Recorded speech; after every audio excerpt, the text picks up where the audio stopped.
This is Corinne. And this is Ayani. And you're listening to Sex, Love, Literature, a pop culture podcast where we take a semi-scholarly look at why and how the sex stuff in media matters. Mirror, mirror on my phone, who's the baddest? Us. Hello. This episode, we are joined by a very special guest to talk about the Netflix animated film KPop Demon Hunters. Welcome, Audrey Hall. Hi, everyone. As a certified Army State teenie, I'm here to talk about all things K-pop, as we get into the affectionate way the film portrays the ups and downs of K-pop fandom.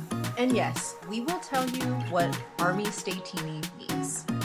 We also get into the productive intersection of idoldom and demon hunting that allows the film to explore internalized and externalized shame, particularly through the romance of Rumi, the leader of K-pop group Huntr, and Jinu, our sexy K-pop demon boy. No discussion of K-pop Demon Hunters would be complete without a little consideration of sexy demon boys. If you too love Huntr, or perhaps if you've given Saja Boys both your heart and your soul, follow us and let us know on Instagram, Tumblr, and Blue Sky at Sex Love Lit Podcast. And don't forget to subscribe to and rate our show on Apple Podcasts, Spotify, or any of your other favorite podcast platforms. All right, we'll show you how it's done. Done.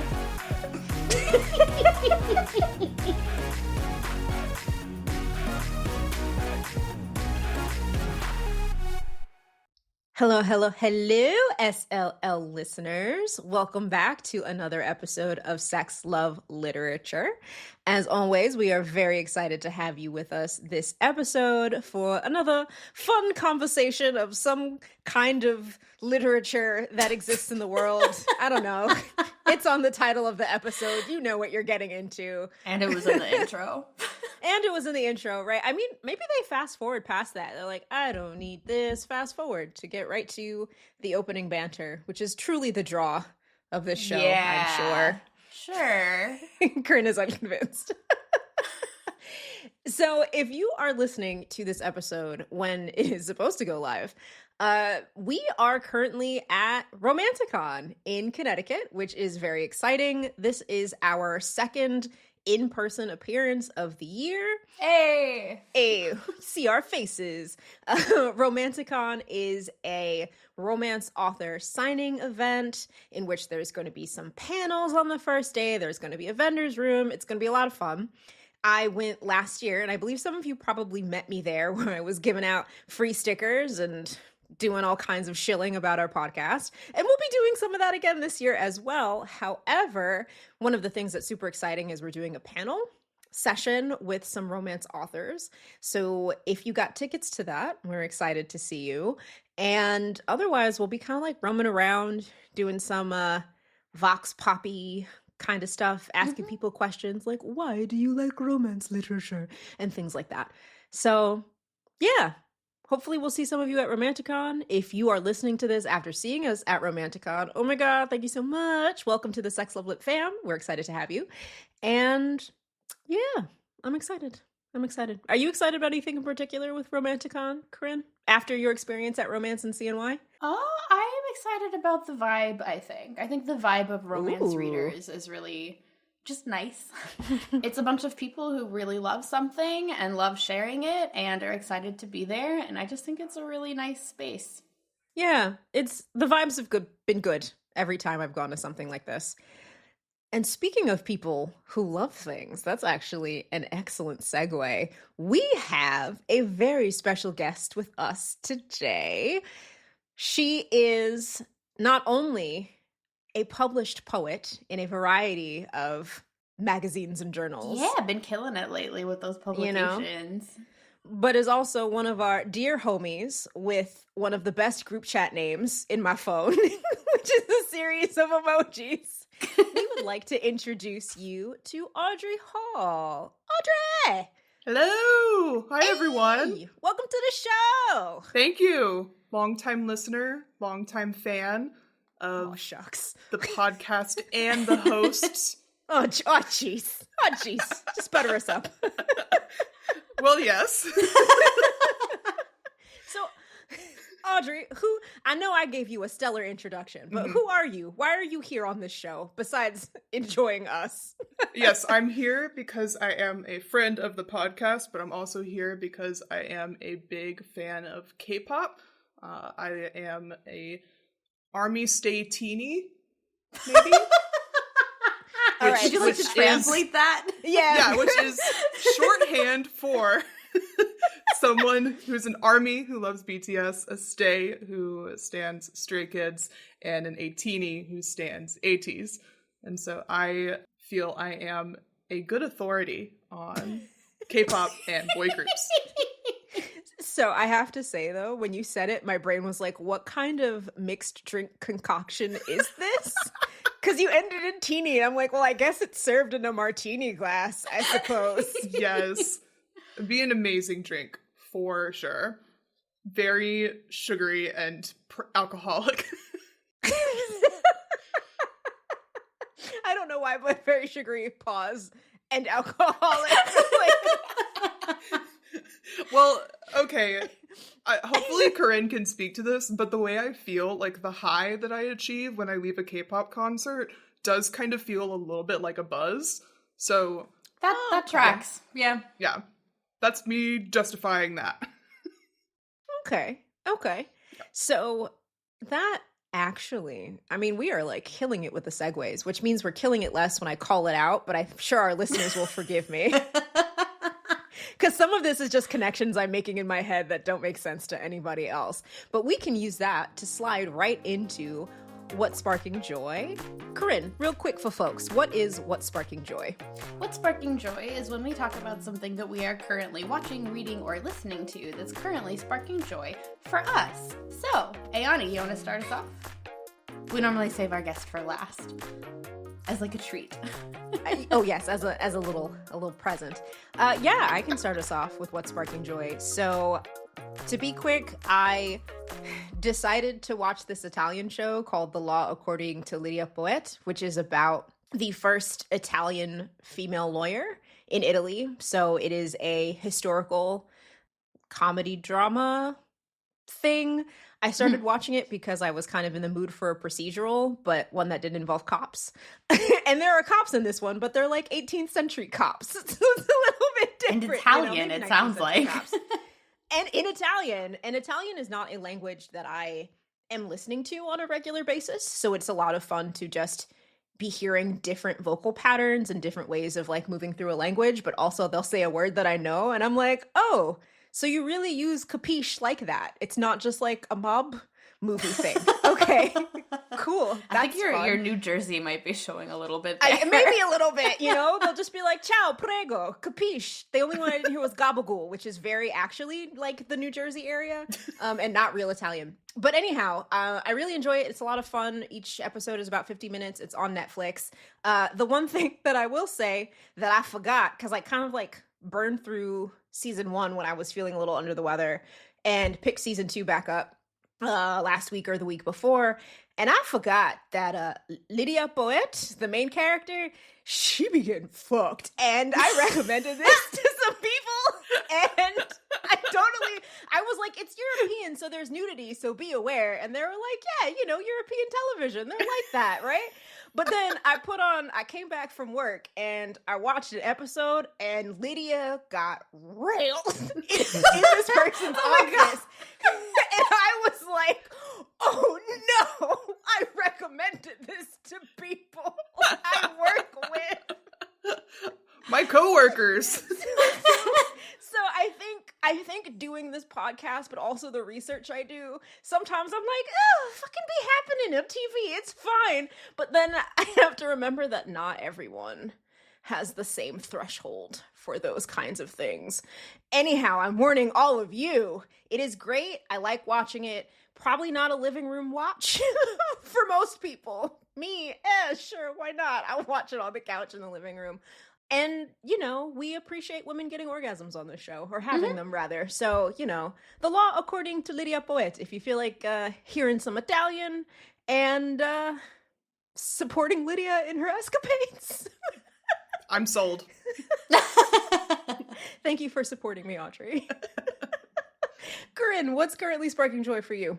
So something that is currently sparking joy for me is going to K-pop concerts, which is very thematic for this episode. That was the segue that I imagined Yes. that no one else could see. Yeah. Uh-huh. You did have the benefit of access to the outline. All hail the mighty outline. But so recently, 2 concerts I am going to bring up. One I went to with Audrey, and that was the Stray Kids concert. Yay! Hey! It was extremely fun. It was in a huge baseball stadium, which I do not recommend because if anyone has been paying attention to the Stray Kids stuff, getting into the stadium at the Atlanta concert was a nightmare. It might even have been a level of hell. I'm not sure. But the concert itself was fabulous. Anything to add, Audrey? Yeah, hell getting in, very fun.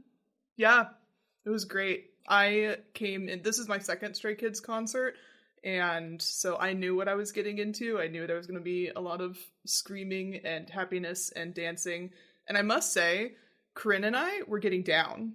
Like, we took that dancing seriously. Like, we were, yes. Love it. yeah, couple of, I would say millennials.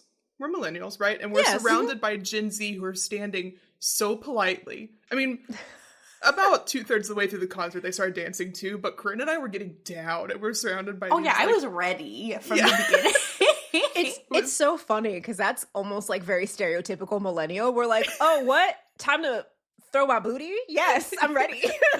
Yeah. Doesn't matter where, doesn't matter when. Supermarket, it's time. We had a very good time. It was great. We did. And the pictures are super adorable. Maybe we'll share some of those, actually, if anyone is interested. But the next concert I went to solo, partially with the cheerleading of Ayani and Audrey.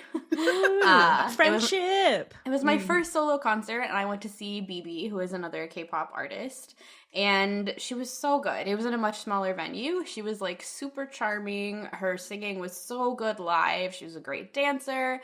It was also very sexy in a way that I was not fully prepared for, which, like, I would have been if I'd listened to her to her set list.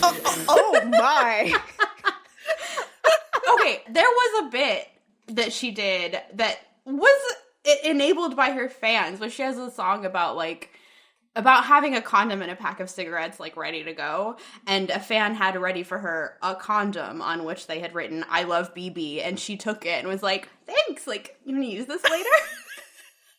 Oh, so my. very much the opposite of the, like, family-friendly Stray Kids vibe, but such a good time. Incredible. Yes. That's amazing. I thought you were going to talk about her walking someone, like, on a leash. Yeah, she did also walk one of her male dancers on a leash at one point during a song called Meat. So MEAT? Yes. Oh. Okay, baby. Nice. Yeah. She was so funny though. Like, it was so she has this weird but kind of sexy but very weird concert video that she said, like, please watch this, which I spent a lot of money on. And then it's like she ends up with a clone who then ends up, it's a very weird video. But then after the end of it, like, which she uses for, like, change breaks and that sort of thing, she was like, all right, well, thank you for watching that very disturbing video. Time for more PP. So anyway, it was really, really fun. I really recommend seeing BB live if you get the chance. Awesome. All right, so Audrey, what's sparking joy for you besides the Stray Kids concerts that we went to? Well, yes, definitely K-pop concert. Stray Kids concert was awesome. I have tickets to go see BTS's Jin in July in Tampa, and that's going to be very fun. Apparently, he's, like, shooting his fans with water and making them do quizzes and challenges and run around the venue and stuff. Yeah. So and he's, like, making fans sing. Like, he's coming up to them with a mic and making them sing. Oh, boy. I'm like, Stress. I know. I gotta, like, this concert's gonna take work. It's fine. You have to study. I gotta be prepared. So I'm very excited for that, and tied in with that, I'm very excited for the return of BTS. So they announced that they're doing a world tour in 2026, and they're releasing their new album during that time. And the little live broadcast that they did where they announced this was very cute and ties into today's topic, which is perfect. So, yay. Ooh. Well done. That was a very nice round of What's Sparking Joy with an odd theme of kinky sexiness wound through it. I did not plan to bring up the condom thing, but it just sort of happened. A likely story. But now that we've ruined Audrey's segue into our actual conversation, why don't we talk about what we're really here to talk about today, which is the Netflix animated spectacular KPop Demon Hunters. Yay! I'm so excited to talk to you all about this because I knew I was gonna love this movie when I saw the ad for it. And I was like, oh yeah, gonna love it. And then I watched it and I was like, yeah, loved it. And then Corinne was like, yeah, we could do an episode about it. Why not? And I was like, fuck yeah, let's do it. And then Audrey was like, I should be on that episode. And we were like, okay, fuck yeah, let's do it. So this has come together much faster, I think, than a lot of our other episodes do come together. And so I'm just excited to be here in the virtual room with you all to talk about this. Woohoo. So to begin, I will give a quick plot summary from Rotten Tomatoes. Though I will say this is not an arduous movie to watch, right? Like, please feel free to listen to this episode. We are going to have a spoiler-free section before we go, like, hardcore into the spoilers, but I do highly recommend watching it. And this is a movie that I think I enjoyed going into without knowing too much about where it was going to go so that I could get the full emotional impact. So just keep that in mind as we're moving through. But via Rotten Tomatoes, when they aren't selling out stadiums, K-pop superstars Rumi, Mira, and Zoe use their secret identities as badass demon hunters to protect their fans from an ever-present supernatural threat. Together, they must face their biggest enemy yet, an irresistible rival boy band of demons in disguise. Which, like, this description has Ayani written all over it. We knew that I was going to be obsessed with this movie. We didn't know the extent, but yeah. Oh, okay. So I'm gonna pass it to Corinne to handle telling us about the main characters because I can't pronounce nothing. So I'm going to introduce the characters and their main voice actors, but we did want to note that the singers for each character are different people. So we'll give them their credits, give them their flowers in the show notes, but just didn't want to overwhelm you with a list of names. But all right, so our Huntrix girlies, and that's our K-pop girl group, are Rumi, voiced by Arden Choi, and she is, minor spoiler, a half demon, and she keeps it a secret, and her mama was a K-pop idol demon hunter too. We have Mira, who's voiced by Mei Hong, and Zoe, who is voiced by Jiyoung Yu. And they are a fabulous girl group, and Huntrix is super fun. We also had Jinu, who is a demon, and he is the head of the Saja Boys, and it is his mastermind plan to form a demon K-pop group. And then he has 4 backup demons who aren't really super developed characters, but are very fun. And Jinu is voiced by An Hyo-sop, who some of you might know from the K-drama Business Proposal. There's a fun joke for that in the film. And we also have Bobby, who is Huntrix's manager, voiced by Ken Jeong. And last but not least, Guima, the Demon King, voiced by Lee Byung-hun, who some of you may know from Mr. Sunshine and Squid Game. And he looks like Evil Calcifer. So if we call him Evil Calcifer all episode, you'll know who we're talking about. Okay, so what are some of our spoiler-free reactions to this film? Like, why should people check out this movie? And Audrey, why don't we ask you first, since you're our guest? What are your, like, spoiler-free reactions to K-pop Demon Hunters? Good. It was good. It was very good. The animation was very, like, was it Pixar Turning Red? Like, it kind of reminded me of, like, that style of animation.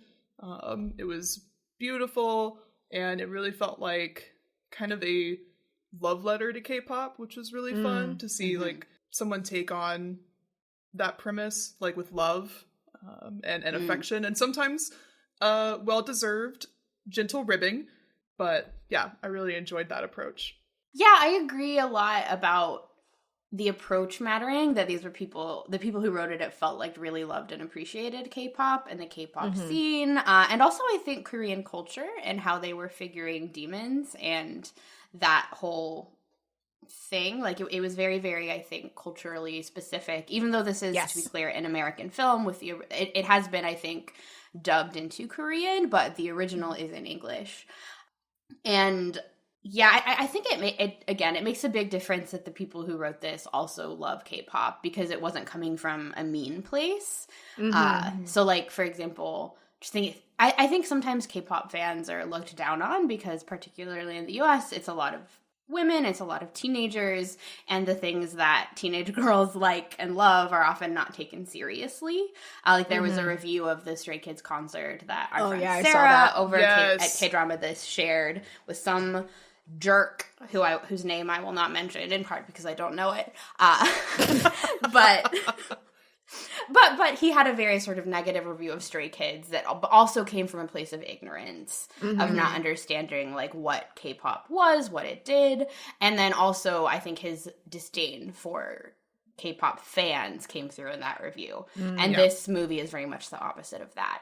And also the songs are super catchy. So yeah. I mean, honestly, I've been listening to the soundtrack since I watched the film, and like if I wake up in the middle of the night, some of the songs might be playing in my head, which, you know, it's totally normal. It's Girl, totally normal I've been like waking up humming them. It's a problem. Yeah, the music is incredibly well done. It's a fantastic soundtrack. And I will also say, this is not a lane that I'm going to say that I can occupy at all, but I saw some ways that people were interpreting the film as kind of Audrey said, providing some feedback in a way on K-pop as an industry, right? So it is a love letter, but also, I mean, condemnation is too strong, but is also kind of like calling out elements of K-pop that, you know, could perhaps be better. And so, yeah, I've seen some takes about it like that as well. So it seems like a kind of film that was threading a lot of careful needles, but done with care, attention, and love. And I think that was something that really came through. But also, I will say, I was surprisingly emotionally invested in the film. And not that, like, I don't get emotionally invested in films. I do all the time. But it grabbed me in a way from the beginning that I was not expecting to be grabbed. I was expecting a little bit of like a lighthearted, you know, it's girls doing magic and kicking butt ride. And we'll talk about this a little bit later, but like 2 minutes into the movie, I was crying. And I thought this was just a me thing until Corinne texted me that also 2 minutes into the movie, she started crying.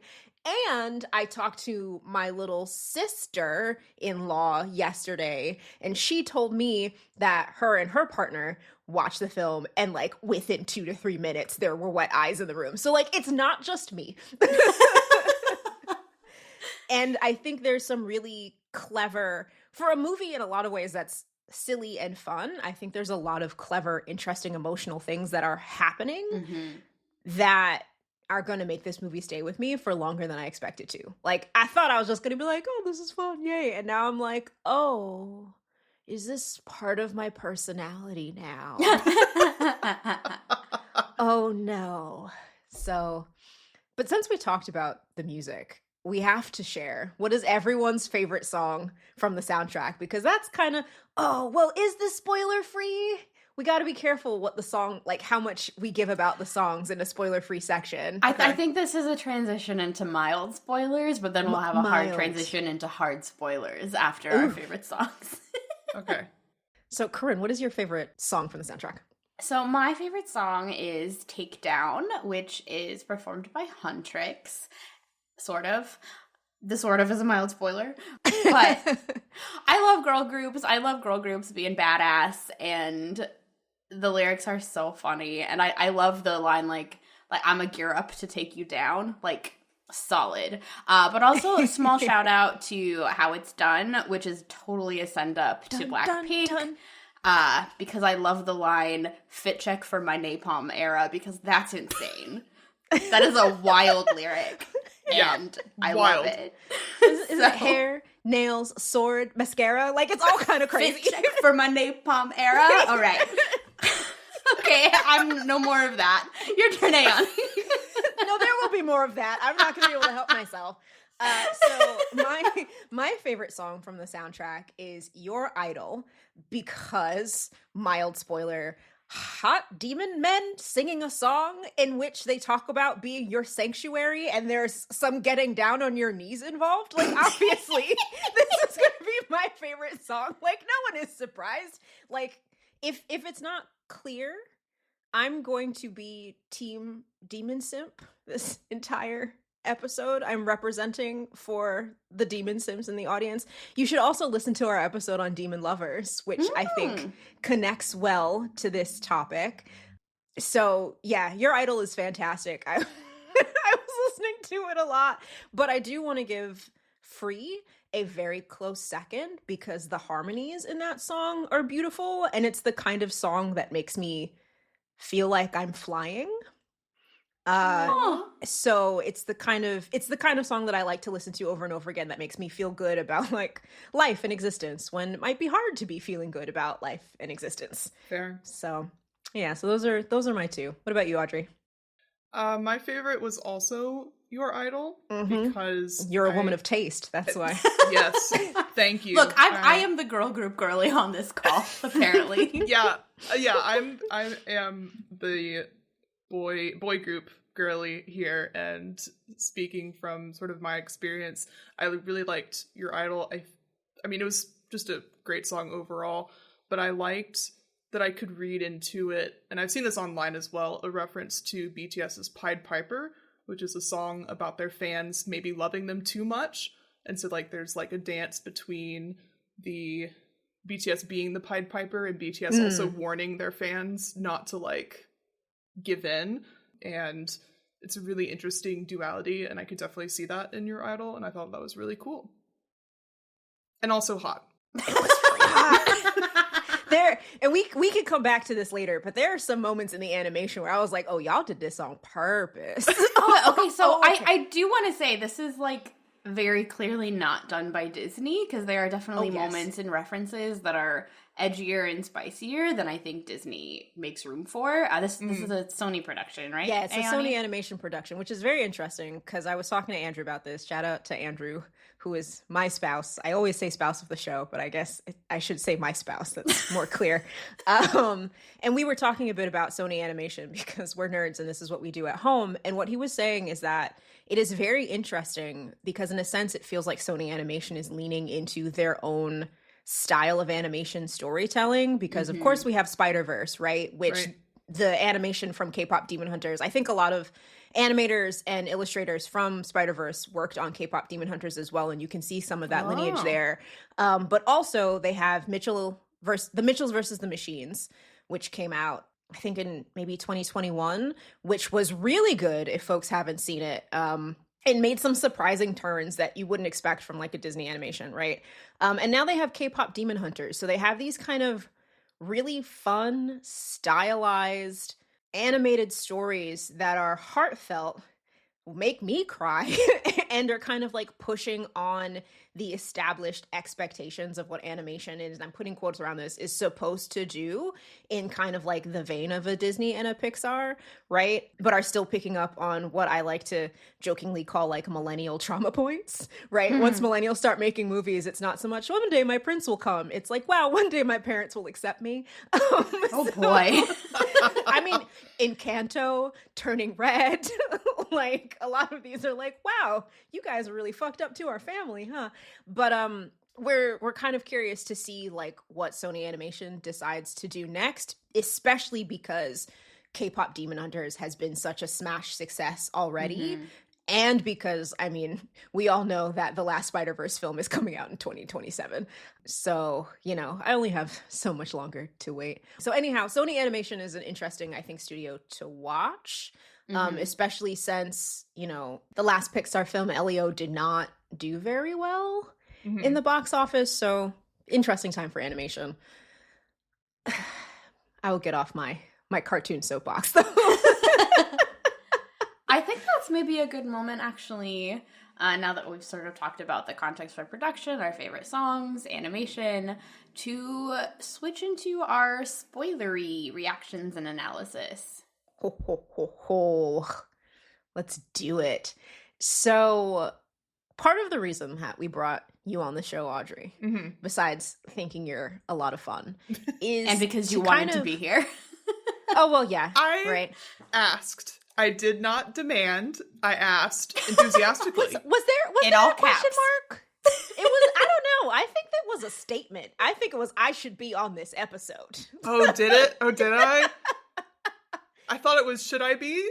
Should I be? No, it's okay to make demands. It's okay. I will say we had thought about you being on the episode before you sent that message. Okay. Yes. I just knew That you makes hadn't me seen it yet, so. So happy. Okay, yeah, Synergy. for everyone's information, I watched this movie at 10 p.m. last night in order to be on this episode. Which That's I dedication. Thank you.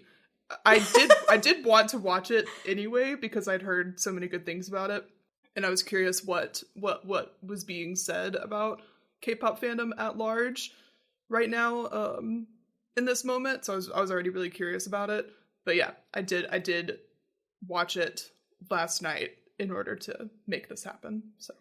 So I'm glad you mentioned that, because kind of what we thought we could start our conversation with was thinking a bit about like K-pop fandom and how it's represented in the film. Because our show thinks about sex, love, and literature, right? And thinking about fandom and fan culture as its own kind of like love, I think is an interesting kind of turn and bend. So I was curious, as somebody who is, let's say, a K-pop fan, right? How did you react to the film's depiction of fandom? I thought it was really interesting, really nuanced, and it seemed in some ways very accurate. Like, a couple years ago, presented at a conference with a paper that discussed the sort of symbiotic relationship between Korean K-pop idols and their fans in terms of gift sharing and gift giving, and how idols and fans pass gifts back and forth, and that this is a very big part of fandom. And so I thought it was really sweet and sort of showed the directors and writers' attention to detail that they showed a fan event, so a fan sign, where the idols are sitting and meeting with fans and signing things for them, and that the fans were giving them gifts. So I guess this is spoilery. Well, we're in the spoiler section. Yeah, it's fine. Jinu gets a drawing from a fan that says something like, "Your soul is beautiful," or something like that, and it's very touching for him. And I thought that was very sort of indicative of like, fans will bring all kinds of fan art and food and just different kinds of gifts for their idols when they meet them. And in turn, when fans go and attend like award ceremonies or competitions where the idols show up and compete, the idols will be given gifts in their seats. Like when they go to sit down, they will have gifts. And so I thought that was really evident of the directors and writers paying attention and knowing what's going on with fan idol exchanges. And fan art has proven to be really important for idols. I mean, again, I'm speaking as someone who follows a very specific group of idols, a specific group of groups. But BTS's Jimin has a tattoo of a series of waning and waxing moons down his back. And the story goes, the lore, is that this was inspired by fan art, that a fan had drawn him with this series of moons, and he was so impressed he actually got the tattoo. Now that is fan lore, but it kind of ties into, and when I say fan lore, I mean I haven't like verified this, but it's sort of You haven't asked him? No, I haven't spoken to him and made sure, but it ties into this sort of culture of like fans and idols sharing gifts, sharing things together. And I thought yeah, I mean, I keep saying it, but I think that is evidence of the directors and writers having paid attention to K-pop fandom and their habits. So I thought that was really cool. Yeah, it's really interesting. I think gift giving in fan culture is super fascinating. I know this is also something that I see like webtoon artists talk about, right? That they'll go to shows and people will bring them gifts and fan art or like little knit versions of their characters and all of that kind of stuff.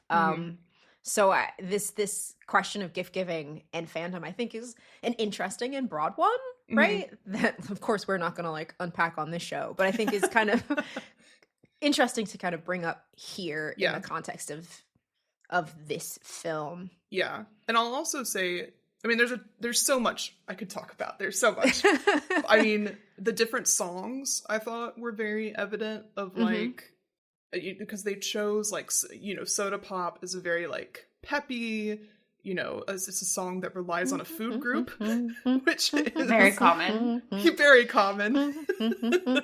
And I guess this is where my hint that I dropped earlier in the broadcast with BTS when they were announcing their comeback and their tour and everything, near the end, RM, who is the leader of BTS, started singing Soda Pop, and Jungkook, who's the maknae and the main vocalist, like perked up and was like, "Oh, you've seen it? And he was like, "Yeah." And Jungkook said something along the lines of like, "It's so cool," or something like that. And then Netflix changed their bio on Twitter to say like, "BTS noticed us." Or something like that. And then got like a screenshot from the movie with, I think it's Zoe when her face is red and popcorn's coming out of her eyes because she's like fangirling so hard, which I thought was very sweet, very cute. So there's also, when thinking about how the movie portrayed K-pop and K-pop fandom, there is a lot of stuff that also got left out or wasn't really nodded at. So I can speak about that if you guys want me to. Well, Corinne, you did open your mouth, so I thought you had something that you wanted to add. I can come to that later. Going back to the idea of gift giving and it mattering like about fandom, I do think it's interesting that structurally the world building here, it's not that like the Huntrix' singing is what like helps them build this. I can't remember it. The name of the net, the barrier. The Hanmoon. Yes, the Hanmoon. That they're building to like keep the demons out of the real world depends on their fans. And on their fans loving them and their fans' interactions and their fans' interactions with them. So, like, structurally, the world building is based on not just, like, physical gift giving, but also the sort of emotional and fanish investment in Huntrix. Yeah, that's really interesting. It's almost like the Hanmoon is powered by parasocial relationships. Oh, gosh. Well, because that's exactly right, though, because when the Hanmoon starts to become weakened and there are, like, spots where it's, like, red for Saja boys, like, the Saja boys are starting to take over, and, you know, the producers, like, it's not the end of the world, you know, they're just taking away a few fans, and then Huntrix is standing behind him going, you know, like, it is the end of the world, like, the Hanmoon is weakening. There's a very clear connection there between like sort of the importance of the fan support and the danger of losing fan support. Well, I do think that's like interesting potential, maybe a moment of commentary and critique, and that like people can in real life be fans of more than one group, but there is like this sort of yes like Audrey. Martini. Yes. But, like, there is, I think, and this is maybe also something Ayani and I have thought about as podcasters, like, people can listen to our podcast and also other podcasts. Like, it's not like they stop listening to us because they also like another podcast. And I think that element of competition and ownership is complex. Yes. Yeah. I mean, thinking, because one of the things that you see a lot in the film is they do, like, the top songs list, right? And one of the more sad and dramatic moments is when Huntrix is sliding down that list at a rapid rate. Like, how dare Twice have a better song than Huntrix, right?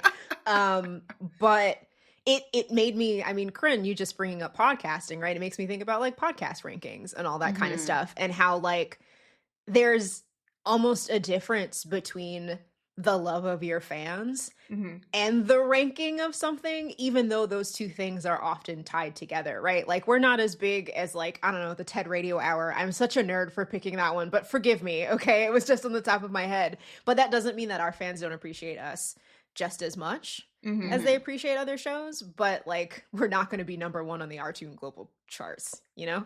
I'm so glad you guys brought this up, because I think it's really interesting thinking about, like, exactly what you guys are talking about, the idea of, like, ownership and possession of fans, that the idea that it sort of goes that direction as well. There's a really great, very funny clip from ATEEZ's game show that they do. I don't remember the name of it, but they're having to, it's kind of like a debate club situation where, like, they have to pick a side and then argue it. And the question is, an A-teenie, so one of their fans, what's worse, either them going to another idol's concert or at a competition show, them looking away from you at another idol. And most of them go to the competition side, because they're like, it's worse that they see us and then look away. And then one member ran to the other side, Yosung, and he goes, no, if they go to another idol's concert, that's cheating. That is cheating on us. That is a breach of our relationship. And it's very, I mean, all the members, like, fall down laughing. Like, it's very funny. But then they run to his side, because it's like, they agree. So even though it's very, like, it's joking, like, it's exaggeration, it's also kind of true. Like, you know, there's another instance where this was a different game show, but Jimin was on it from BTS, and it was him with some fans, and they had to figure out who wasn't supposed to be there. So Jimin, and because he's not a fan, he's the idol, and one of the fans admitted to liking Stray Kids now, like, kind of over BTS. And boy.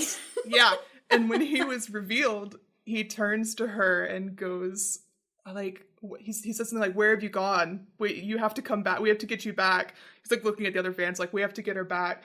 And then addresses the camera, because she said that she was a fan of Felix from Stray Kids. You know, Krim. Hey! That's my Stray Kids bias. Yeah, there you go.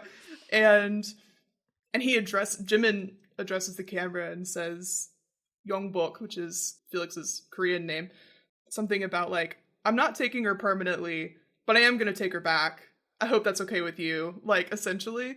And of course everyone's blushing and, like, ooh, like, this is so, you know, like, it's this moment of, like, staking ownership over a fan, or, like, taking possession of.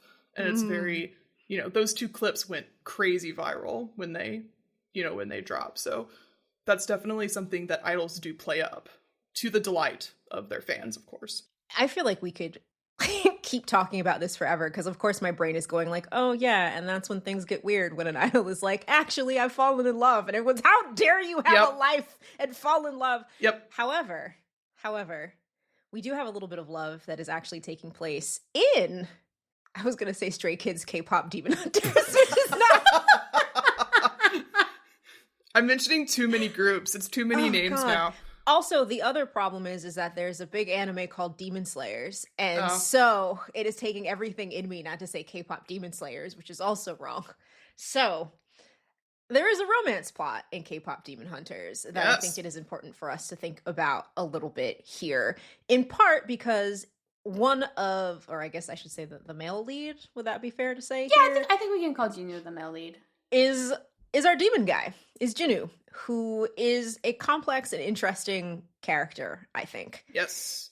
So we have in the notes that he is kind of a quote-unquote stereotypical forbidden bad boy, but I think I almost want to complicate that by a all little means. bit. Yeah, because yes, he's a demon, right? So he does have that, like, dark prince element to him. But I think some of what they're doing here, right, the whole function of the film is complicating the stereotypical dichotomies that we put around good and evil, right? Because our female lead, let's say, is half demon, right? So the whole thing is about complicating, which I think is one critique. Well, let me finish one thought before I come back to this. So a lot of what the film is doing is complicating this good bad binary, right? Okay, and so also for some context. Oh, go ahead. Before we get too into the analysis, Jinu notices, so the way that you can see that someone is a demon is they have patterns that show up, which are like basically pretty like designs on their skin that kind of ripple and glow a little bit. But Jinu sees Rumi's patterns briefly when they're in like a fight, and is like, wait, you're one of us, and has a moment where he like protects her from being revealed to her K-pop group members, and because they don't know. Yes, that is one of the big conflicts here. One of the points of narrative tension is that Rumi is trying to lock the demons away so that her patterns can disappear and she can be fully human. But that's the thing. And then Jinu sees this side of her, and then like they start meeting clandestinely, and there's like a romance subplot. All right, go on with your critique, Ayani. Yeah, sorry. Thank you for that, Corinne. So a lot of what the story is doing is complicating this like good bad binary, right? And I know we're going to talk a little bit about shame in a minute, because I think thinking about shame is so core to this romance and this plot. One thing though I do wish they had pushed on a little bit more is playing with this binary, because Jinu is the only one who gets some kind of redemption, which we can talk about if we want to, right? But they were still killing demons the entire time, even though Rumi starts to have this thought process that maybe they're not all as terrible as we think they are. The big number at the end is still killing a whole bunch of demons, right? They still all gotta die. So that was something that, as the resident scholar of monsters, I wish the film had pushed at a little bit more. Like if Jinu has redeemable qualities, right? If his little, in my head, it kind of looks like a water demon to me, right? But the little water demon who is cheering for the Saja boys and has light sticks and has a t-shirt in hell and is so excited about this demon boy group, right? If that demon also doesn't have redeemable qualities, right? Why is Jinu the only one that gets to step back across that line? Well, and also like, it's not even just like the nameless, faceless demon hordes that are there to be like killed en masse. It is also that the other members of the Saja boys, like they end up with like idol personalities, but they don't really have personalities as demons. Right. But like I saw a joke on Tumblr of someone's like, one of the Saja boys, like hilarious, having a different voice actor and like singing voice because his only line is to like bark like a dog. Yes. Oh yeah, that was mystery. Well, and baby Saja, quote unquote, I don't know how many speaking lines he has, but the only one I remember is him going sarcastically goo goo gaga. So like didn't he burp once? Oh yeah. High art right there. Yes. Are we supposed to assume that Jinu is alone in how he made a deal that he regrets, and like maybe the other demons don't regret it, that shame is not built into their sort of deal with the devil? Are we supposed to assume that, do you think? I don't think that's an assumption that we can make. Okay. Because of, I mean, personally speaking, the way I'm approaching this film, because, well, I guess we're talking about shame, so we'll go there. Because one of the, okay, so let me try to give myself some context before I dive into this. But at the end of the film, and we'll come back to Jinu and the romance plot, because I think we all ship it, right? Is that fair to say? Yeah. We ship Jinu and Rumi? Of course. Yeah, okay. But at the end, right, when the Saja boys are like taking everything over and Huntrix is falling apart, the way that Guima gets into everyone is by speaking to their inner shames and their inner lack of self-worth. Like, can I that when Zoe's was, you're both too much and not enough, I was like, wow, just come for me, Guima. Like, shivers down my spine. So the sense is that Guima has that access, if given, right? Guima has that access to all of humanity. So shame and this control of shame is a way that Guima exists and functions in this world. So, and Jinu says that all demons hear evil Calcifer in their heads all the time.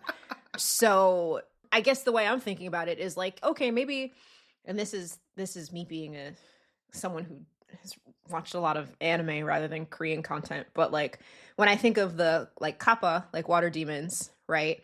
You know, they might be born demons, right? But does that mean that they don't suffer the same shame spiral? I don't necessarily think so.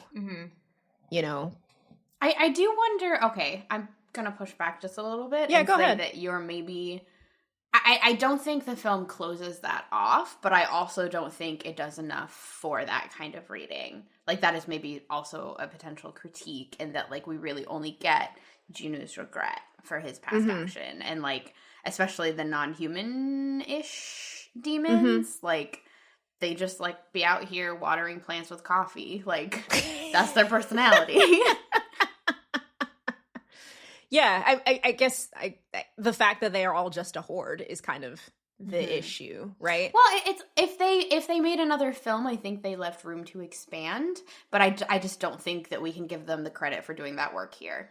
Well, two pushbacks to that. Rumi starts to have that thought process in the film itself, where she's talking to them and she's like, "So are you doing this against your will?" And she's starting to think about the humanity of the demons. But we also have Derpy Tiger, who has an actual name, but in my head is just my beloved tiger, who is a demon, right? He and the magpie are both demon creatures, but they are deserving of love and affection and pets, right? And little hats. Little hats, right? And we get to know them as characters, but they're not humans. They're not humanoid. Okay. You know, so I think they open up the door enough, but then decide not to walk through it because films are complicated and there's a lot of stuff that's happening, right? So, not going to say they have to make two, but if they decide to make two, I think this is something that they should kind of play around with and think about more. Okay, also, I want to say they did not do enough with the implication here that Rumi's mom done fucked a demon. Girl, I need that movie too. That didn't really come up, did it? No. I kept waiting for Jinu to like start that, like have questions, and he did. I was like, "Come on!" I want to know. Like, come on. So I have to just share this really quickly. Before I started working on my dissertation, I was watching Castlevania, which is a really great video game adaptation on Netflix that I think everyone should watch. But one of the jokes is that there's a woman, I forget her name, but she like gets it in with Dracula, and they have a son named Alucard. And one of the things that's funny is there are two portraits that you see of her. We do get to see her in action, but there's two portraits that we see of her. And back when Twitter was less of a hell site, someone posted them side by side, and the first one was like her smiling. It was like, "Yeah, I'm gonna fuck Dracula." And then the second one was her smug holding a baby with Dracula, and it was like, "Yeah, I fucked Dracula." So it's kind of like we need to know about these women. Okay, I will say one of the artists did release some concept art of Rumi's mom and Demon Daddy holding baby Rumi. Hot. Oh, I haven't seen this. So we'll link that in the show notes. Hot. But like, Yes. it's they could have gone there and they just didn't quite. It's funny because of course everything comes back to Lost You Forever, right? Because this makes me think of our homegirl. Oh God, what's the old girl's name? Zhao Yao. Lost You Forever. Zhao Yao, thank you. It makes me think of Zhao Yao and her parents, who were on two sides of the war, and one of which was like a warrior woman and the other was a demon, and they were like, "Well, guess we'll have a baby." Why not? So I think there is something there that would be of interest to hear about, but maybe this is me. Maybe this is my personal proclivities. I just think it says something to the world building of this like fairly short film that they leave space for, although they can't go everywhere, they leave space for a lot of other questions, and there is room for more stories. Yeah, absolutely. So bringing it back to Jinu and Rumi a little bit and their sort of romantic relationship, now that we have talked about all the things that we wish this movie did and isn't. There's a lot of things it is also doing. Sorry, y'all. But so thinking about what they have in common, I think it brings us back to this question of shame and the movie helping them overcome that shame and what that looks like for both of them. So, like, Rumi's shame here is her identity, which she was born with, a sort of, like, born this way situation, and she has these patterns. Whereas Jinu is his shame for something that he did, but, like, brought him kind of to the same place, which I think is just really interesting, and that they are both... I don't know, like, that is where their commonality comes from. That's part of where the attraction comes from, is, like, not just this other person is hot, which obviously they are, but also this other person understands this part of me that I'm embarrassed about.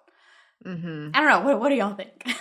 Well, can I ask a question? Do we think that Rumi's shame is entirely her identity, or is she also ashamed of lying, of the act of lying and hiding it? Yeah, I think I would agree. Right. Yeah, okay. I think it's slightly more active than just the I have these marks, because if we think about the lyrics of what it sounds like, one of the things that she's talking about is, why have I hidden this? Why didn't I trust you all to have my back, right? It's not, I was ashamed and now I can be free, but more like, why didn't I trust my girls to be there for me? Oh, rhyme, accidental poetry.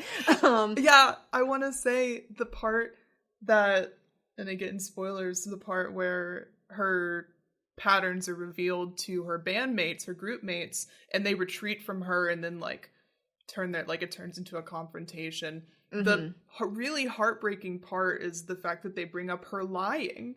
Yeah. Like, it's the fact that she won't tell them the truth that is, like, that they bring that up, and that's what got me. That's when my heart broke. So, yeah, I like is a weird word, but I think it's great that the film emphasized that their shame is very internalized, but is also tied to, I think, actions that they are taking. And that's a really great way to sort of bring the two of them together. And it also complicates what you guys were talking about earlier. It ties into that complicating factor of, like, it's not just Dark Prince, the romance, like, they're both culpable in a way. Yeah. I think something that's interesting, because I really do like the way that they kind of unpack their shame with each other, and Free does a great job as a song of speaking to this way of how speaking to your shame, getting it out of your head, and having someone who can kind of understand or support you as you're working through what you feel to help give you hope can be so valuable and important. So I really like the way that came together. I think they did not go too deep into this on purpose. So I'm not saying that, like, I need the extended cut, though I would watch an extended cut. But thinking about exactly what the deal was that Jinu made with Guima, because something that I was like, is like, I don't trust evil Calcifer. And part of me wonders if Jinu thought he was making an agreement that he wasn't making, because you can't trust that kind of creature to honor the deal that you made in the first place. For context, please. Jinu is from, like, Joseon, so, like, historical Korea, and makes a deal, basically. So he's living in poverty with his family, and he makes a deal with Guima to basically, I think, make a living with his voice, or, like, he joins the royal court, and he basically has access to, like, food and riches and a good time. And he tells Rumi that he ended up leaving his family because, like, Guima came for him. But he actually didn't make a deal that included them in the first place. He left them behind in poverty. So that's, like, his secret in how much he can even reveal about what he's ashamed of. And to be clear, it is his mother and his sister. Because I know a lot of people were not clear about that at first. Because I know at first I was like, excuse me, he left his child in poverty? We don't support I guess I assumed daddies. It was his sister the whole time. I didn't know. His mama looked young. So, I was like, we don't support deadbeat daddies on the show. But it was his sister. And I was like, oh, okay, all right. But I was curious, right, what the deal actually was. Was it that in making the deal, Jinu didn't say we and said I, and it was like, oh well, that's what happens, bro. Because you can't trust a That's demon. also complicated because, like, the way language works in Korean, I think, maybe I'm getting confused with Polish, but I don't think they often use pronouns. Like, they don't use subjects as often. Like, the order of the sentences is switched. See? So it's often implied. Tricky. Yeah. So that I wonder, right, if, because there's a different level of shame if Jinu knew he was making a deal just for himself, right? Or versus if that's just kind of how it turned out, and then he was also kind of just dealing with it. Because one of the things that he also said is that he was kind of living it up in the lap of luxury, right? And that's what's really eating away at him. It wasn't so much just that they weren't let in, but then he just kind of went along with it. And that's where a lot of the shame was coming from as well. So I don't think it wouldn't have changed like the story for me, but it was just something that I was thinking about because Guima is such a jerk. You know. He's got a great voice, though. Oh, yeah. Yeah. Also, a little Easter egg that someone pointed out on the internets, but Jinu's mother and sister are in the beginning, and they're saved by some of, like, the Huntrixes of the time. Oh, wow. So they were poor, but they didn't die. Great.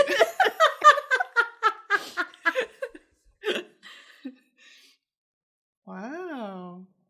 So, kind of bringing it back to Jinu and Rumi, were we convinced by their romance and by the fact that he turned into her sword? It's very phallic, which is fun. Oh, I didn't even think about it that way. Sorry. I support your reading. Okay, in terms of buying the romance, I do. I think, to me, the way that she ran to him after the disastrous performance of Takedown, which turns out to be very demonic, Rumi runs to him for reassurance, but also, like, I mean, she's like, where were you? You've left me, but she's also running to him for reassurance, shouting his name. I really bought, firstly, that he had become something of a reassurance for her. But also that I did buy that he, was trapped in what he had to do and felt badly about it. That was just and, the sword was fun, so.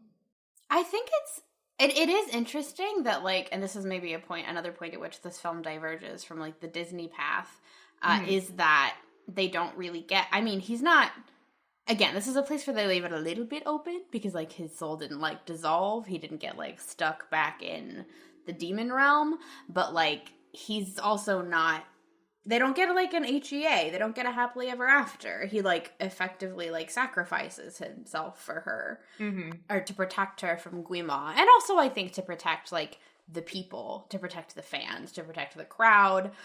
It is, like, a both for her and for everybody sacrifice, but that was really sad. I was really sad about it. Yeah, ditto. Same. I think it was actually kind of refreshing that we didn't get a happily ever after, though. No, I think that was correct. I think that was the right choice. Yeah. I wonder if almost, like, because I think it was very telling that he said, thank you for helping me get my soul back. But I do wonder if his shame about what he had done was a little bit too much to bear, right? Because you can't apologize to people that are already gone. It's not right? something that can be made right. Right, exactly. Like Rumi can apologize to her friends. They can, like, come back together, but Jinu's is more complicated. Right. And also the woman that raised her, who was part of the girl group with Rumi's mother, right? Celine, I think. Celine was her name? Yeah. Yeah. Celine was not the... I almost don't want to say she did the best she could, but her prejudices of demons got in the way of her, I think, giving Rumi the best advice for living a happy life. And I know for me, that moment where Rumi confronts her and says, you didn't accept all of me, that hit the gut, right? Mm-hmm. But also, they can potentially reconcile because Celine also did not perish, right? Mhm. That was quick. That was the only time we actually saw Celine in action in Mm-hmm. the film. Yeah, like not in memories, but in the present. Right. So that's another door that was opened that can potentially be walked through if we think about shame and healing and all that kind of stuff. I also want to say I like that Rumi and Celine didn't come to like Mm. didn't establish an equilibrium or didn't come to an agreement, because I think it would have been very easy and maybe very Disney to have Celine apologize or have like a moment of grace. But I liked that Rumi didn't need it. That Yeah. the Mhm. emphasis of the Mhm. ending was on Jinu's sacrifice, but also on her reaffirming her relationship with her group mates, Yeah. and that the three of them are together and she can be herself with them and she can go to the Mhm. baths with them and Mhm. greet the fans with them. So I kind of liked, I mean, I'm not going to say it was necessarily a happy ending, because of course our beautiful male lead did go away, but I did like that the emphasis of the ending was kind of on that trio and Yeah. not the parental figure's forgiveness or asking for forgiveness. I liked that in the end it was the group coming Mhm. together that did so much as well. So Yeah. Mhm. I liked that a lot. Yeah, I think that's really important because the main relationships in the film, right, was the Mhm. three Huntrix girlies. Yeah, I would So- even say like we spent a lot of time talking about Jinu, but as relationship he's hot. wise, it is because he's hot. But he almost is like a fun side quest, whereas like the heart Right. of the show is with Zoe and with Mira. Mhm. Right. And them all being able to be their true selves when they're Yeah. with each other, which kind of coming back to your point, Audrey, is why lying about her demon half was so hurtful because Mhm. they all, I think maybe even just like 10 minutes before, maybe even 5 minutes, had talked about how in their previous lives they were not appreciated for the Mhm. varied aspects of themselves, but together as Huntrix, Mhm. you know, all of these elements of who they are. I mean, that's what Golden is all about, right? All these Yeah. various Yeah. aspects of who they are, you know, now they're golden. Well, And and like living the up in the things about moment. them, Yes. the things about them that didn't allow them, or that they felt made them not fit in their Mhm. everyday lives, especially like Mira's, are the Yeah. things that make them successful K-pop idols Yeah. and successful Mhm. demon Now I'm on hunters. stage. Yeah. Mm-hmm. And I also want to say, not to immediately bring it back to K-pop, but It is in the title. Yeah, I was gonna say you're okay. okay. One thing that K-pop companies do is really emphasize and foster the relationships between the idols of an individual group. So like showing off different dynamics and friendships, and like really, and like even giving like names to, like in Stray Kids, I forget, I think it's like Felix, bad Lino, stay. and Hyunjin. Huh? You're being a bad I know stay. their names. Not a bad stay. I know their names. But Corinne, you're gonna start fights on the pod. My goodness. First I demand to be here, and now I'm being attacked. These three if I remember right, it's those three members who are called Pabo Racha, which is like fool, and then Racha is like the unit title for Three Racha, the producers of the group. So like, and there's like Meow Racha, like they like divide the group into like individual little units for fun. Meow Racha isn't making music; they're just called that because they're like cats. like that's it. But it is a tactic that I think K-pop companies do to excite fans and to get fan engagement, to drive fan engagement, to be like, look how close they are. They're like family, they're best friends, they're brothers or sisters or what have you. And it works. You know, K-pop fans like to think of their groups as very close.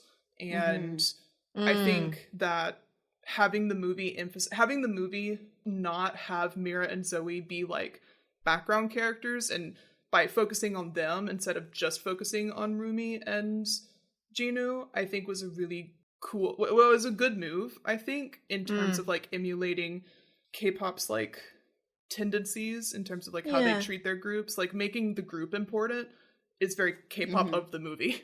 Does that make sense? I will say one thing though that I think is key here is that this is not the production company like doing something for the fans. Yeah. Right? That it is, the movie is rooted in their sisterhood. Yeah. Right? And I'm not saying that groups don't actually have connections between them, but I always get a little kind of like, when we start talking about what production companies are doing to make you think about relationships between peoples, right? Yes, which is great because I love that production, quote unquote, the company, is this one dude who doesn't know what's going on ever. So, like, their manager... Bobby's trying. Yeah, Bobby... That's why he only gets 3%. Yeah, Bobby is lost 100% of the time, and that's so funny. And I think that was a really good move, because I feel like for international and American audiences, the role that K-pop companies and managers play is kind of hard. It's hard to translate right away, and so I think having... I mean, of course... Huntrix had to be independent because they're slaying demons. So, like, they can't just be answerable to Bobby. Right. Sorry, Bobby. I'm just bullying this man.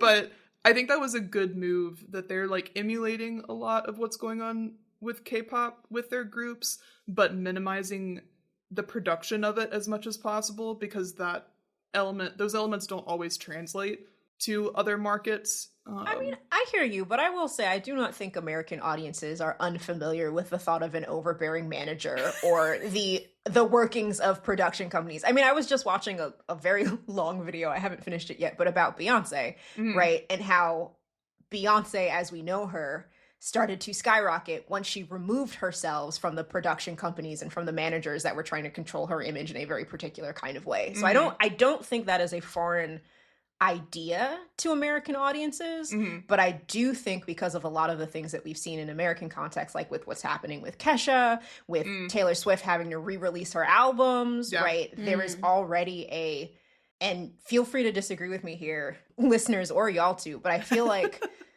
we in this country already have a negative feeling about the management and production of artists. And that production companies are not necessarily about making the best artists, they're about making the most money. Yeah. And there are a lot of American abuse stories. Like TLC is one I think about all the time. They were huge. They had no money because of how their production company was dividing up things, right? So I think when we're talking about like music storytelling, I think the role of the production company and how they play in is always interesting. Yeah. Especially since here Bobby is kind of hapless and is not, we like Bobby, right? Yeah. We want Bobby to succeed. We don't want Bobby to be taken over by the Saja boys. You know what I mean? Bobby's like he's the comedic relief a lot of the time. Yeah, which is great. You know, so I don't remember, we were talking though about Huntrix. Sorry, I took us off track because I got really excited about the implications for K-pop. So it's fair to say I think we all really liked Huntrix and how they were portrayed in the movie. But something that I was thinking about that's really interesting is how Huntrix and Saja Boys are played against each other, and the way that one of the tools in the Saja Boys kit that they used to their advantage that I don't feel like Huntrix was using in the same way was overt sexuality. Right? The Saja Boys got big in part because they were really fucking hot. And got those abs. Right? Like from the moment they stepped on the scene, right? ABBA,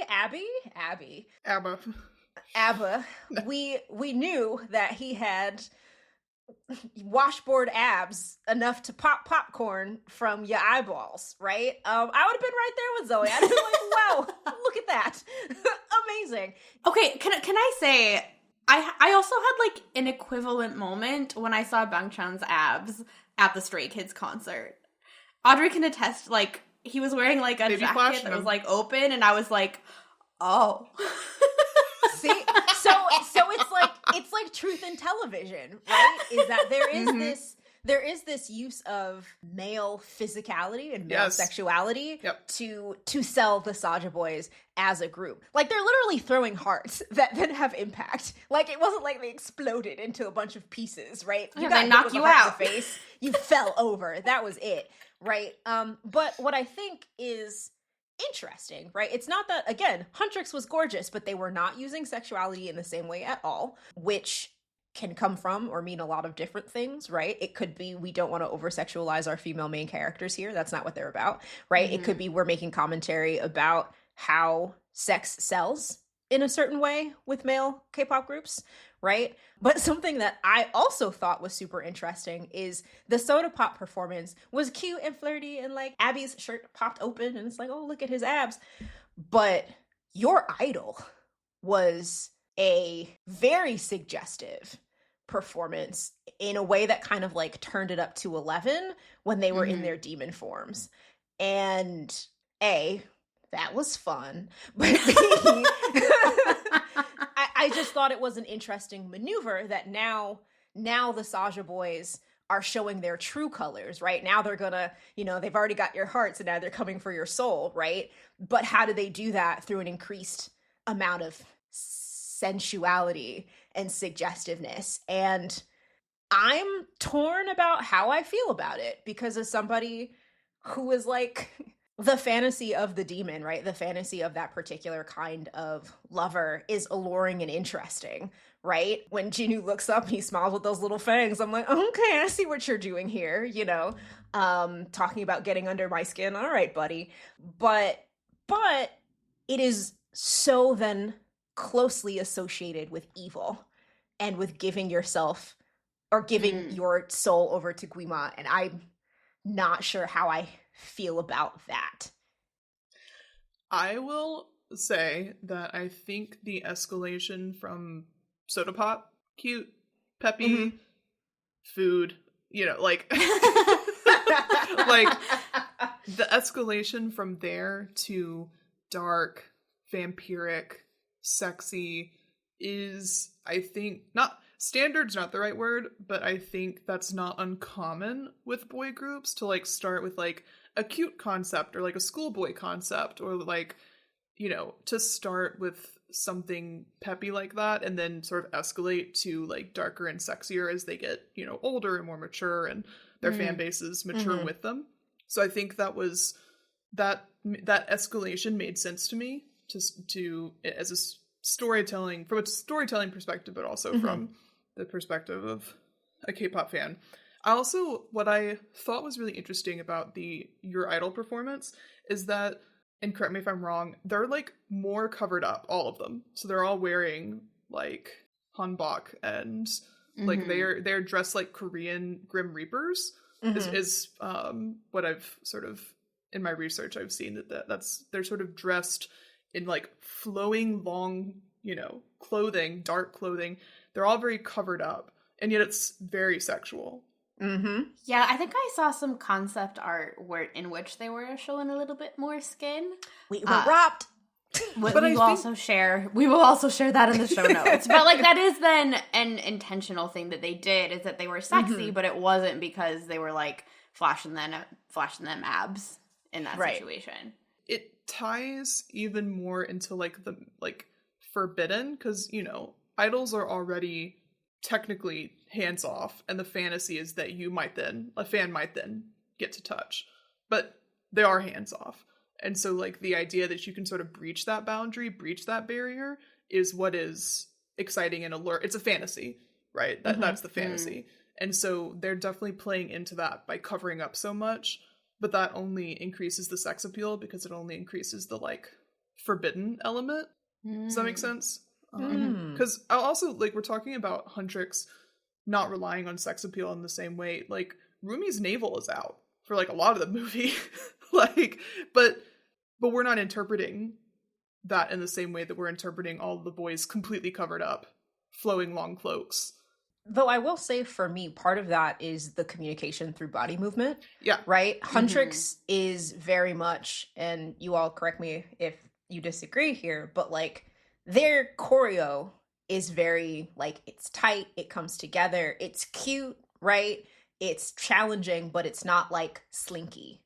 You Mm. know, it's Mhm. not like focusing on my tits and my ass, right? Whereas your idol choreo is very slinky. It's very like, the one that I think about is when Abby runs his thumb across the chain that's attached to his hat as he says sanctuary. Like, that's a very sensual movement there, right? So all of the choreography is very much focused on bringing attention to their hands, their mouths, Mhm. and the movement of their body, Mhm. right? So it's not only about the clothes, if that makes sense, Mhm. but also about the communication of what they are physically doing and how it draws your eye too, I think. Because I think you're right. Yeah. We see Rumi's belly button the whole time, and also her choo-choo train sleep pants, right? But that's not how their bodies move. And Yeah. there, I think, is also a certain attention that's paid throughout the film to make them a little goofy and relatable, Mhm. right? You know, Yeah. both in how their expressions are drawn and how their bodies move. And I'll add really quickly as well. I think Yeah, you're go ahead.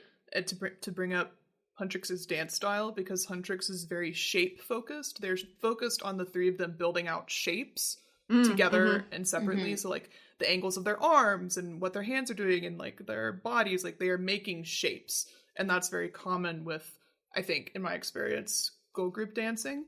And so I think that's a really good point, that the dance style is very different from what the boy groups are doing.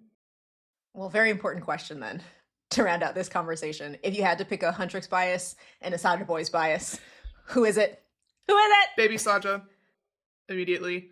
Not because I'm so into the Goo Goo Gaga thing, but because he's clearly styled after Jimin and Suga from BTS. So, big fan. Which one of Huntrix does the most rapping? Is it That would be Zoe. Zoe. Yeah. Okay. Well, I'm always rap line biased, so I would pick the rapper of Huntrix, Zoe. Good choice. Good choice. Yeah. Corinne, what about you? I would probably go with Mira from Huntrix.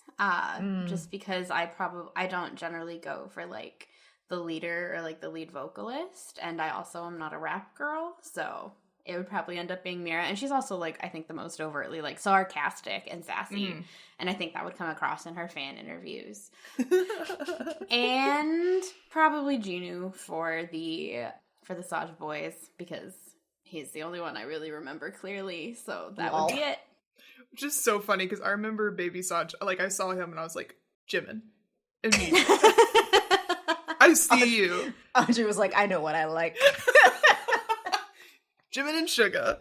And I guess for me, with Huntrix, I feel a certain kinship with Zoe.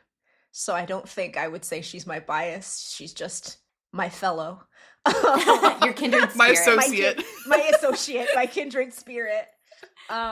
I think if I had to pick somebody, it would probably be Rumi, because I think Mira reminds me too much of the people that I choose to be friends with in real life. Hey. Exactly. And for Saja Boys, Abby, but only in Demon Saja form. Fair. And Jinu otherwise, because I think that's extremely spirit. valid. Yeah. I think they all look better as demons. Well.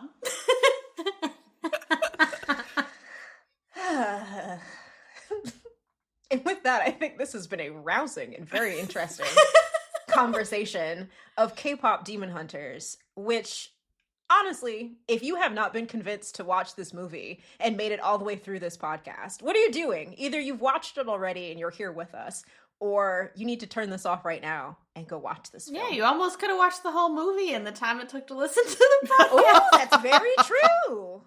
That's very true. So just to check, do we have any last parting thoughts about K-pop Demon Hunters that we need to get off our chests? I need to say that it was so funny.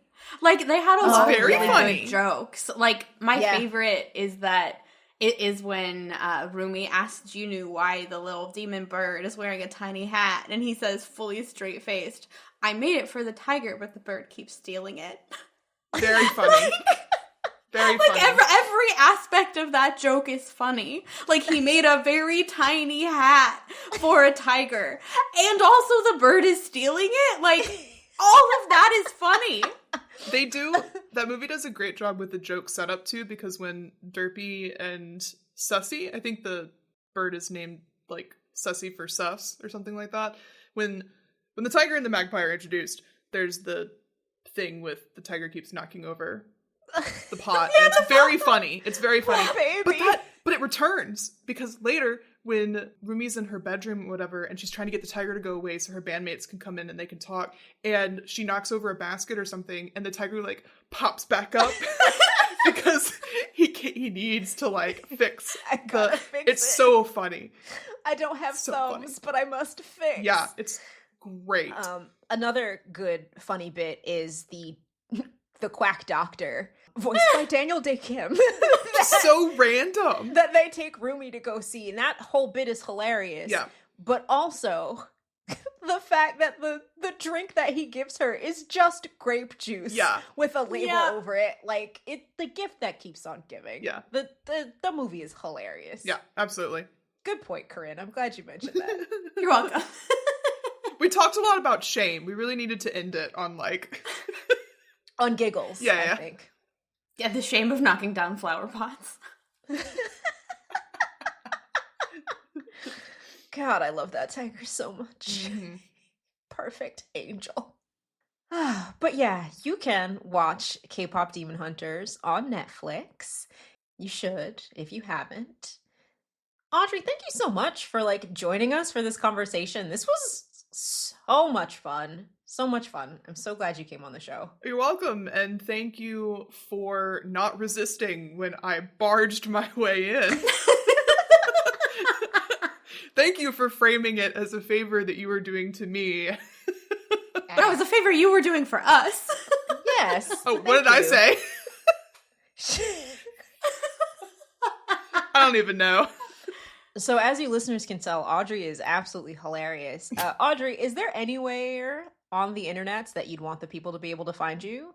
We can also throw some of your poems in the show notes if you'd like. Oh, sure, yeah. I mean, I'm on Blue Sky at My Life Is Right, spelled WRITE, and I'm on Instagram as Audrey with 3 Ys 8771, which I chose back when I didn't think I was ever going to share it with people. So it's unnecessarily complicated. But yeah, you can find me. My poems are on my Instagram and on my Blue Sky, so please feel free to go and read what I do when I'm being very serious and artistic. We love that. And Corinne, where can the people find us? You can find us at Sex Love Lit Podcast on Blue Sky, Instagram, and Tumblr, where Audrey will be doing a guest post on the many Easter eggs that she found in K-Pop Demon Hunters that are very specific we are to K-pop to work at the current moment. Yes. Yeah, half the outline was me going, and then there was this other, and I think they're inspired by, so yeah, I'll put that for the people to see. Excellent. This has been such a fun episode of Sex Love Literature. Thank y'all so much for listening, and we'll see you next time. Bye!